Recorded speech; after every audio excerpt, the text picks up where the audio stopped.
Target గా చేసుకుని ఉమ్మడి నెల్లూరు జిల్లా నాయుడుపేటలో వరుస చోరీలు చోటు చేసుకుంటున్నాయి. కొద్ది రోజులు గడవక ముందే నాయుడుపేట పట్టణంలోని రాజగోపాలపురంలోని 4వ వీధిలోని మూడూరు కృష్ణవేణమ్మ నివాసంలో దొంగలు చొరబడి సుమారు 10 సవర్లకు పైగా బంగారు ఆభరణాలు, అర కేజీకి పైగా వెండి వస్తువులు, బీరువాలో దాచిన 50,000 రూపాయల నగదును సైతం దోచుకు వెళ్లినట్లు బాధితురాలు తెలియజేశారు. కృష్ణవేణమ్మ భర్త మూడూరు గోపి 2 నెలల కిందట మృత్యువాత పడ్డాడు. దీంతో ఆయన కర్మక్రియల అనంతరం 15 రోజుల కిందట బెంగళూరులోని కుమారుడు మూడూరు మోహన్ ఇంటికి కృష్ణవేణమ్మ వెళ్లింది.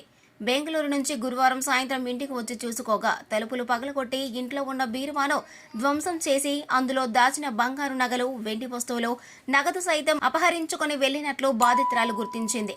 దొంగలు తీరిగ్గా కింది ఇంటితో పాటు మిద్దెపై ఉన్న ఇంటి తలుపులు పగలగొట్టి అందులో ఉన్న వస్తువులు సైతం అపహరించుకు వెళ్లినట్లు బాధితురాలు తెలియజేశారు. ఈ మేరకు పోలీసులకు బాధితురాలు కృష్ణవేణమ్మ ఫిర్యాదు చేసింది.